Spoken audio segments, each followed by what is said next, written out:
Well, thank you for watching this. I appreciate it, and I hope you enjoyed it. People do seem to find it entertaining as well as interesting on a lot of different levels. And I was trying to weave together a number of things, as you could tell, and as I said in the first, whatever happened with this moving of this plantation being sort of the narrative element, and I wanted to put into that this consideration of the plantation's image in the American imagination and what that has meant and how that has evolved. Sort of a dual trajectory, a dual journey of this one plantation moving from one place to another, and then looking at the journey that the plantation as an image has made throughout the history of America, and is still a very, very potent thing.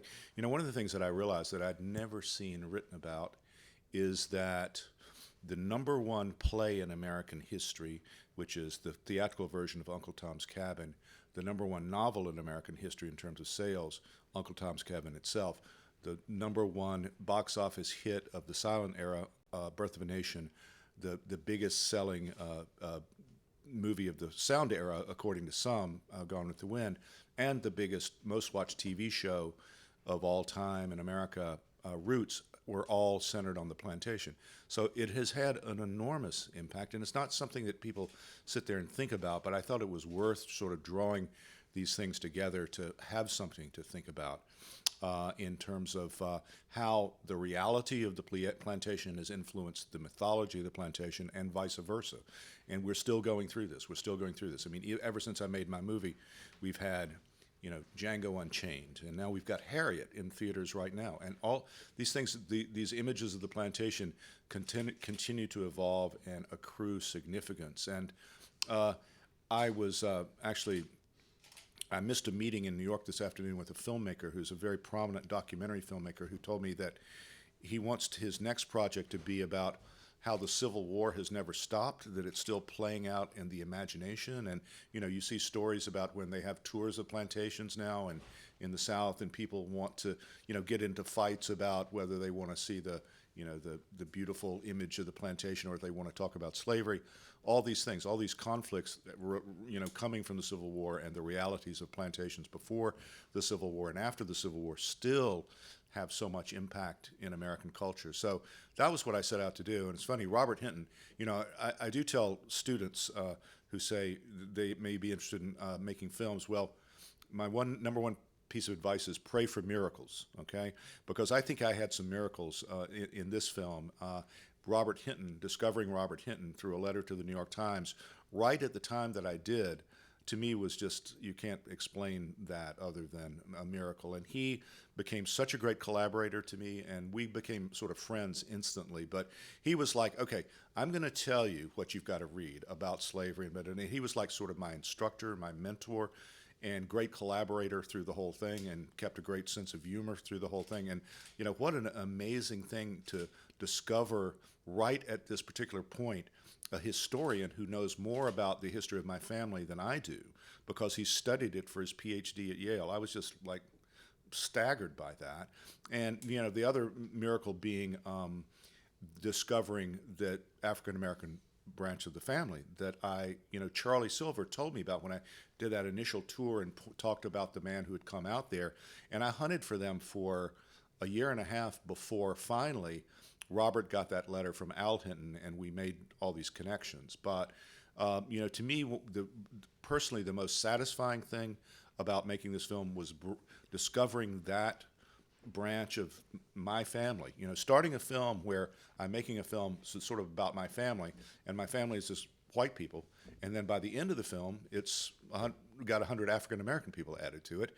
And the last the credits, I like the credits of this film because it's a long credit roll, but I like it the fact that we could just put the images of the black family and the white family and the black people associated with Midway, all the way through. And so I don't know. This was really very, very satisfying. But when I was talking earlier to some students that watched this film, I said, looking back at this now from well over a decade since I made it, I am mainly struck that this is an Obama moment film in a way, in that it was made when Obama was coming into the national spotlight, and it came out in the U.S.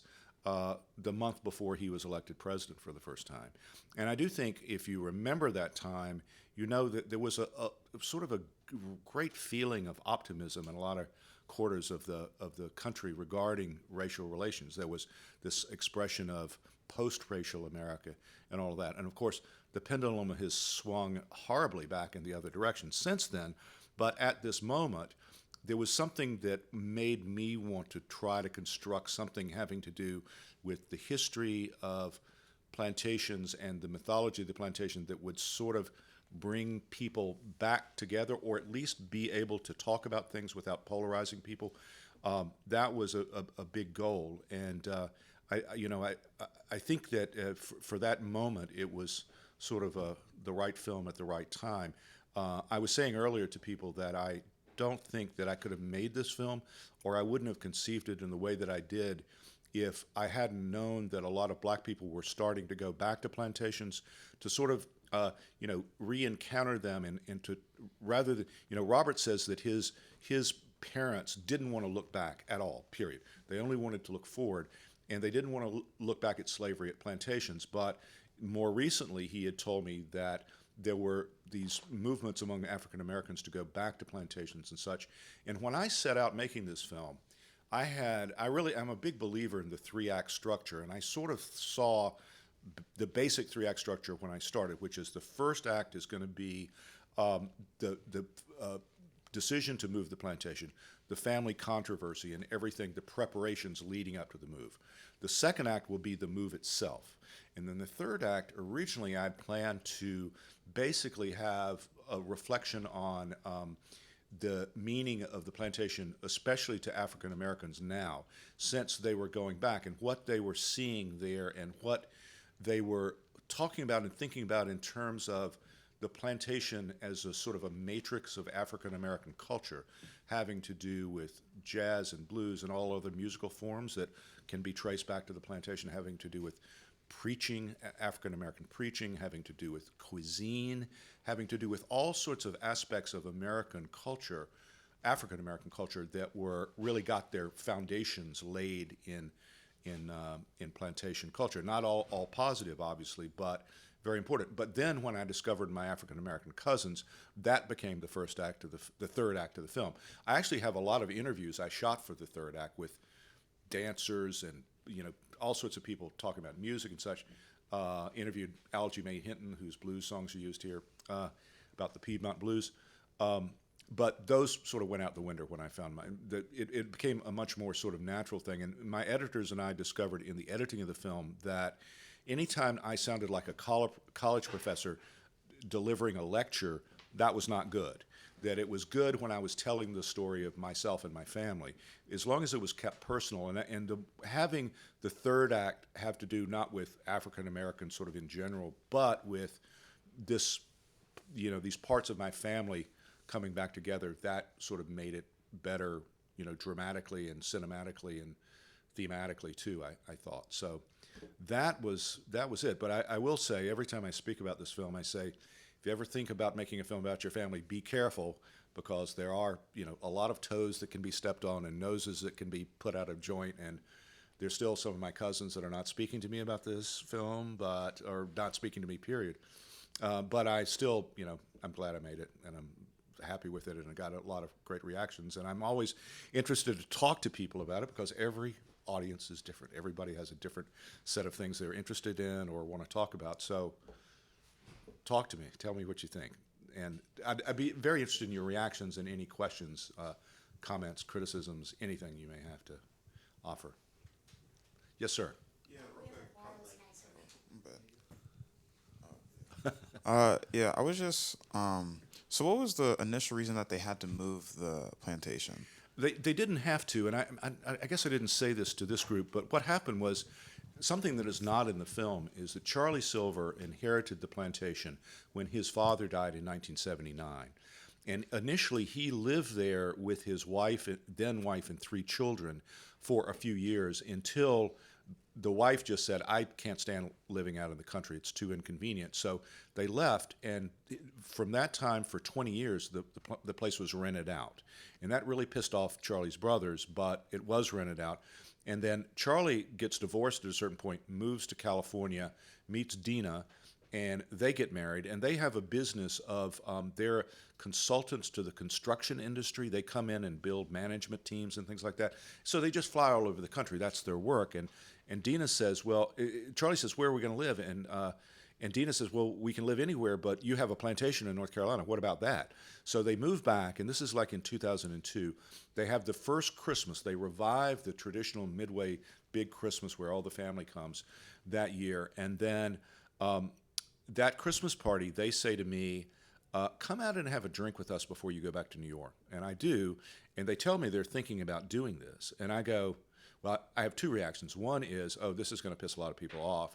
And second is, that and the reason that they say they're going to do it is because the urban sprawl of Raleigh is encroaching on the property. It was so great to live there when we were kids, when it was just fields for miles and miles around, and now they're shopping centers, all this stuff across the street. So they want to go somewhere much more peaceful and bucolic, and that was the reason. But when they told me, I said, well, this is going to piss people off, and the second thing I think is this could make a good film. So I go back to New York. I actually spent about 10, 11 months thinking about this and talking to friends. What do you think? And finally, I decided to pull the trigger on it Thanksgiving of that year and went back and filmed the Christmas party that you see in the early parts of the film. So that's how it evolved. That's what it came out of. And I'm glad you gave me the chance to talk about that backstory because it is something so I didn't put it in the film, but it is how all this stuff came to be in the first place. Who's next? Come on, please. Anybody, everybody. Hi, thank you so much for being here and for showing us your film. I'm curious as to whether or not you had any ideas about feelings about reparations and whether or not those ideas transformed over the making of this film. Or You know, I went into this really not having thought. Well, to the extent I thought about it, I thought it was in principle, it made sense, but it didn't seem practical at all, and I thought it could end up being more divisive and trouble-causing than helpful. But during the time of making the film, I talked to Robert Hinton about it, and Robert is very much against the whole idea of reparations, and he has a whole interesting set of reasons for that. That was one reason that I didn't think about putting it in the film, but also it didn't seem to come up. You know, when I talked to my black relatives, none of them said, oh, why don't we talk about this? If they had, I would have definitely filmed it. I mean, the only thing that's in the film that is sort of that is one of the women at the relatives' farm saying, why didn't they give the money to us or something like that? I was glad that she said that because, that's a place where we get into that a little bit. But, after the film was done, and it got a really great support from some of the people at PBS, including Yancey Ford. Do you know who Yancey Ford is? She's a transgender woman now. No, transgender man, sorry, who has made a beautiful film last year. She shifted from being PBS exec to being filmmaker, and she's amazing. You should look her name up. But she was a great champion of this film. She's black. And when they tried to get it picked up for the POV show on PBS, they have a board of academic advisors, and one of the academic advisors, I bet you he was white, shot it down because it didn't deal with reparations. And I'd said, if reparations had come up at any point, we would have talked about it. But I think that's a very interesting whole subject. And I mentioned earlier today my cousin Mackie Alston, who is a really good filmmaker who's a gay Episcopal priest, but he's a fantastic filmmaker, and his film that he's making now is about reparations. And I was talking to him about it, and it sounds amazing. It really does. So keep an eye out for that. But like I say, for me, that's just like a separate film in a way. Yeah. But good question. Thank you. Okay, who's next? Yes, sir. I saw in the credits, one of the consultant producers was Ross Mcelwee. So I was wondering, with him doing Sherman's March. Yes, I'm glad you said that because I talked to a class earlier today, and I said, where am I coming from as a film critic turned filmmaker in this? And I said, I wanted this film to be from a real Southerner's point of view, and partly that was because the whole time I was growing up in the South, I was seeing all these films about the South, and they all seemed kind of phony on some level to me. I mean, even if they romanticized the South like Gone with the Wind does, they were still like kind of the films of outsiders. They were outsiders' point of view, and finding a Southern film or filmmaker that could really represent an authentic Southern point of view, I didn't find until I saw Sherman's March. And that's in the early 80s. If you all don't know this, it's an amazing film where Ross, who's a documentary filmmaker based at Harvard, goes to the South supposedly to make a film about Sherman's March to the Sea, but ends up just filming his old girlfriends talking about their relationships. And it's really, really funny. But it has a lot to do with the South, and I thought this is what I've been looking for all this time. So I got to know Ross. I wrote a lot about his work, and when I wanted to do this, one of the possible funders said, "Well, you need somebody with a reputation to put their name on it." So I asked Ross, and he said, "Sure." But I really, really, if you haven't seen his films, check them out. They're really great. So thank you for that question. So, another question? I do think that, as Anthony said beforehand, that this film has become maybe more relevant in some ways in recent times. It really bothers me what's happened since our current president came along and sort of reignited racial animosity.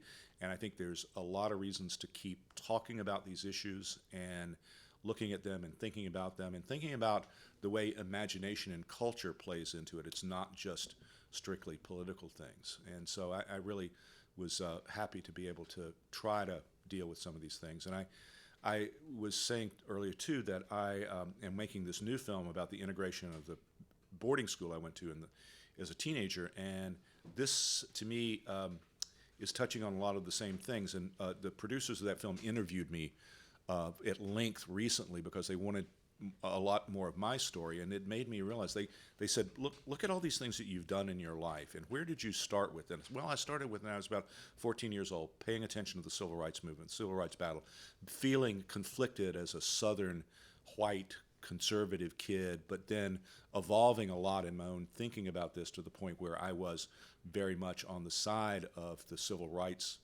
movement, and then going from there and never losing this interest through the rest of my life, studying about this, reading about it, talking about it, watching things about it, writing about it.